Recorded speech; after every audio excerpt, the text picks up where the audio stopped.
Siya si Tatay Tino. Sapatero siya, dyan sa gilid ng kalsada. Dyan sa likod ng pader niya, may bagong Jollibee na tinatayo dyan. Nangangamba siya na mawala ng kabuhayan pag nag-open na ang Jollibee. Dahil nasa mismong tapat siya. Bali, 45 years niya na po itong trabaho. Tinatawag siya ditong Tatay Tino. Pero ang tunay niyang pangalan, Wilson. Ilang taon na kayo, Tay? 67? Hindi halata. Parang bata pa kayo, Tay. Ang lakas niyo pa. Saan po kayo dito nakatira, Tay? San Miguel po. San Miguel. 45 years niya nang ginagawa yan, Tay. Trabaho pa ako sa binata pa ako ng trabaho sa Marikina. Ay, nakarating din kayo doon sa Marikina? Opo. Yung mga... Pero ako, hindi naman ako taga dito. Ang province ko, Cagayan Valley, Tuguegarao. paano po kayo nakarating dito sa Pangasinan? Taga dito yung misis ko. Ilan po anak nyo? Apat po. 4. Ang dami niyang customer, oh. Bali, pinatahi kasi namin yung sapatos ni Ada. Ayan, tinatahi na pala ni Tatay. Para make sure lang na hindi masisira. Tatay, paano pag umulan? Eh di ang dami mong liligpitin. Kasi pag umulan, kaya ano ko na, tatanggalin ko na. Kasi wala naman magpapagawa ng pag umulan. Pagka maulan po, mahina ang... Hindi na hindi tayo. Wala ka kasi hindi tayo pag umulan. Kasi nga, problema itong July, August, tapulan na. Minsan hanggang December po, di ba? Kung sundag lang, okay lang. Okay lang sa kanyang pasukan. Pero pagka July, August, pag natapulan, hindi na kami nag-reset ng sapatos sa maraming papagawa. Kasi hindi lang. Ano pong kabuhayan nyo pag tag-ulan? Anong magandang naisip ko na trabaho, ginagawa ko, pinipili ko ng sapatos na sige na, naayusin ko, tapos pinipili ko rin. Ay, ang galing naman. Ano naman ginagawa ko na pagkalam ko na bali na ang hanap buhay. 45 years nyo nang ginagawa yan. Tay, ang galing-galing nyo na siguro. 1972. 1972 po kayo nag-start sa Cagayan Valley. Okay, okay. Tapos napunta kayo ng Marikina. Kasi nung nag-aaral ako nung graduate ako sa Kinay, kaya ayaw ko yung magsaka. Dahil magsaka, ang ginawa ko, lumayas ako sa akin, nagkama ng Pilipinas. Ayun na, nung nakapasok ko na, marunong ka ba magbigay, Ilang taon kayo lumayas sa inyo? siguro mga 18 lang siguro. 18. Ang lakas naman ang loob nyo. Pantrang ko pa ng araw. Uy, alam ko po yun. Pantrang ko pa ng araw. Ang buhay naman natin ngayon, tsaga-tsaga lang. Saan na saan ka kikita, basta makawalan ng trabaho, yun ang pagbukas ko, yun ang wag lang magtrabaho. Opo. Nakakaraos naman po kayo. Tsaga-tsaga lang. Sobrang init naman dito pag mainit, no? Nakakain ng tubig ako dito, sa bagay, wala naman akong high blood. Oo nga po. Wala akong high blood. At saka, siguro sanay po yung katawan nyo. Yung mga taong hindi sanay sa ganun, yun siguro ang... Alam niyo, ma'am, pag isang araw na hindi ako naghanap buhay, para ako ninalagyan. So, sanay na ako dito. Anong oras po kayo nag-i-start dito? Pag i-start ko, mga 7 o'clock ng umaga. Tapos, pagka hindi ko yan, mag-aaral ng 5 o'clock. Hindi ko na ito mga 5 o'clock. Mga dito, 6 o'clock. Kaya nag-intay ko yung customer na yung magtutupos. Magkano po ang pinakamalaki nyong kinita dito?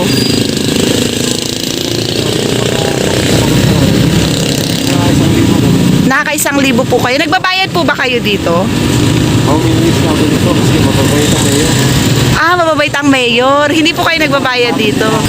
Tapos yung pinakamaliit yung kita, yung... Hindi naman ako nabibiro. 300. Puro pa sa pagkain. Kulang pa sa pagkain po. Hindi ka na mag-aaral sa masarap na magkagalit. Opo. Kailangan, importante, may mabili ng sila pa, okay lang.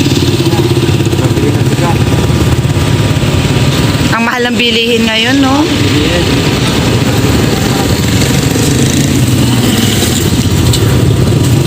Dito yung pwesto niya, guys. Magagawa na itong Jollibee. Dito, Jollibee tong pader na to. Jollibee yan. Nasa harapan siya. Maraming tao dito kasi hanggang second floor yan. Opo. Dito lang siya sa gilid ng kalsada, oh. Kaya maingay yung ano, mga sasakyan. Yung mga GMA, ini-interview nila ako dito. Lagi nila ako ini-interview dito. Opo. Ang galing niya, oh. Kahit ata nakapikit, magagawa ng tama ni tatay. Hindi, pag nasanay ka na talaga. Sanay na daw si tatay. Pinatahi ko yung shoes ni Ada para for sure na. Ay, matagal niya na magamit ito. Matagal na po yan. Oo, taon na.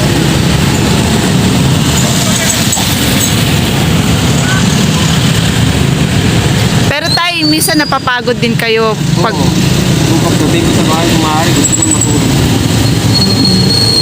Minsan nga, nakakalimutan ko rin kumain. Opo. Pagod. Buti hindi kayo nagkakasakit, no? 67 years old, ang lakas-lakas niya pa. Yung isang kaba na bigas, kaya ko na kumain. Talaga po? Kaya nagtataka nga ako, hindi naman ako nag-maintenance. Yung mga bata pa sa akin, saan tayo? Buhatin natin yung tapisan kaban kung kaya mo. Ay, hindi ko na kaya. Bagis ng katawan mo, Ano po sikreto nyo? kasi doon ako ang pananampalataya sa Panginoon. Yun ang importante sa akin. Opo. Saka marunong ka tumulong sa kapwa mo tao. Ang asawa nyo po, nasan? Buwan, naglalaban. Pero naglalaba ba siya doon sa Banawa. Pero mas bata pa yun. Mga 50 pa lang yun. 50 pa lang po yung asawa nyo. 54. Kasi malayo ang agwat namin eh.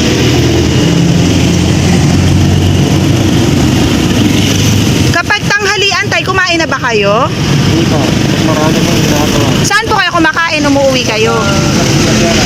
Sa karinderya. Galing niya, oh. Tusok lang siya ng tusok. Tapos, ang galing, oh. Hihilahin niya. Kayo na lang po ng asawa niyo magkasama. Kayo na lang ng asawa niyo magkasama. Oo. Wala na, asa po yung 4 na anak niyo? Yung mga anak niyo. Ay, mga anak ko, mayroong mga anak ko sila. Kapag December, malaki po ba kita nyo? Meron din. Meron din ang kita pag December. Pero malakas po pagpasukan siguro kasi Kan, siyempre. magpapagawa ng sapatos. Wala na. Kailangan gagawa ka ng paraan para mabili ka ng bigas ng ulam. Yun lang, tagulan itong July o August. Yun lang kasi tagulan dito. Mahirap po pag tagulan, no? Ang ginagawa ko minsan, mamasada na rin ako. Pumapasada po kayo ng... Pag may time ako na Tricycle po.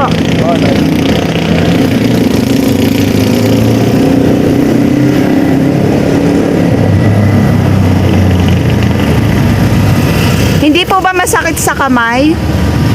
hindi na. Natagtag na puro kalyo-kalyo na yung kamay ko. Kahit matusok man, sanay na kasi. Minsan nga, bumawin ito hanggang dito. Pagka umulit mo na ganyan, lumalabas pa yung kamay niya.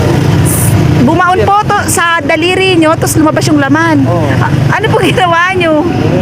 Gaganuin ko, tatanggalin ko lang yung dugo niya. Tapos hindi naman ako uminom na doon.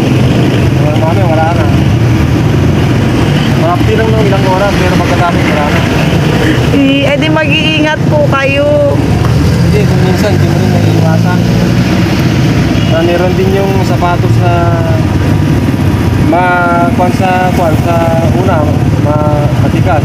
Pagdating sa dulo na, malambot. Kaya kung minsan, napagtusok mo yan, nasobrahan. Kaya nasutusok yung mga tumanda.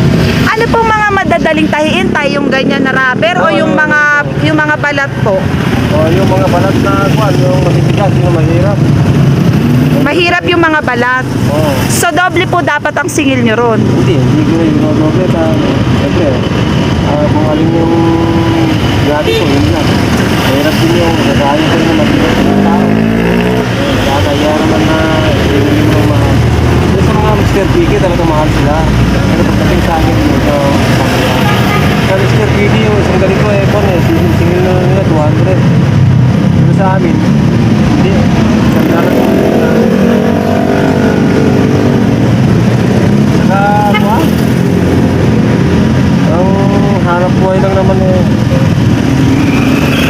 saka pagka dumarating sa lamang, wala. Inside.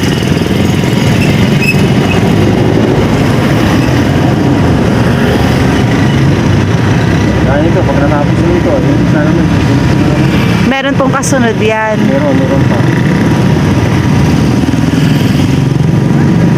Every Friday lang po yan susutin ng anak ko kasi pang PE. Hindi, matagal niya na magamit. Opo, matagal. At minsan, may mga foreigner pupunta dito. Pero marunong na sila magtagalog. Doon sa amin, wala yan. Sabi niya, tinatapon namin yung sapatos. Sabi po ng mga foreigner sa kanila, tinatapon daw nila. Oo nga po, totoo yan. Mga ganyan may sira-sira ang sapatos sa Amerika. Di dapat, dinala ko lang dito sa Pilipinas para itahirin. Kahit nga po hindi sira, basta ayaw na nila eh. Hindi, tinatapon na. Tinatapon na lang nila yun. Tinatapon na. Dito sa atin, Walang may tapon. Sabi nga nila, sira na yung TV, gagawin pa. Sabi, samantala sa amin every year, tinatapon na yan. Tapalit na.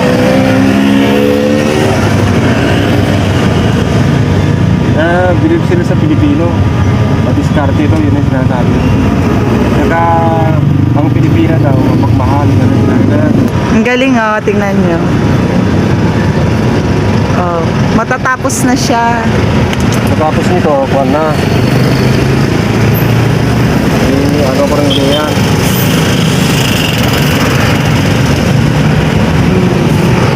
Parang hindi na tayo. Kapag open na po ba yung Jollibee dyan, allowed pa rin kayo dito kaya? Nandito pa rin. Kasi hindi na... Tingnan nyo, ito yung Jollibee. Jollibee na to siya oh. Magagawa na sa July 16, opening na yung Jollibee. Eto lang si tatay. Hindi natin alam kung papayagan siya ng Jollibee. Tay? Yung na pinahalis na ako, hindi ko na alam kung saan ako mapunta. Papaalisin ka daw? Hindi ko alam, paano na sinasabi. Kasi hanggang dito, sakop nila oh. So yung drive-thru yung papasok. Drive-thru yan? Oo. May drive-thru pa daw. Akala ko walang drive-thru. Pero, yun lang problema ko pagka pinalis ako ng Jollibee. Hindi ko alam kung saan ako mapunta. Baka makakalipat ka sa ibang lugar tayo. Diyan lang, sa kabila. Sa kabila kaya. Kasi ang customer, kung saan yung pwesto mo, alam niya. Kasi kung lumipit ka, hanapan natin sa kanya. Hindi niya alam Hindi niya alam kung nasaan na ako. Hindi Pagkahanap din sila ng ibang tao na naman. Tay, sa July 16 daw, opening na niya na. Hindi nga maraming tao dito. Dapat naghahanap ka na ng lilipatan. Hindi, kung tatanungin ko muna kung sa buong kay Mayor. Si Mayor ba ang Hindi, mabait naman yun. Oo, I mean, ang dito, decide or yung dapat, yung may-ari at. Ang dito hindi nasakop ng Jollibee dito. Sa munisipyo. Sa bagay, may pader eh. Kasi kung ano, Ang alam ko, hindi naman siguro.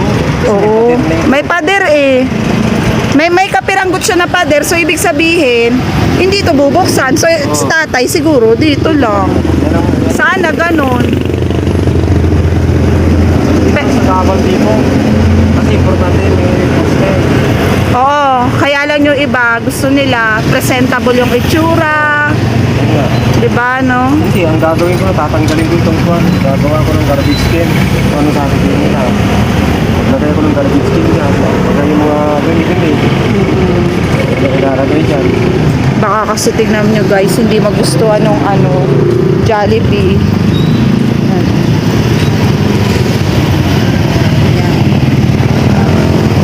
Ayan.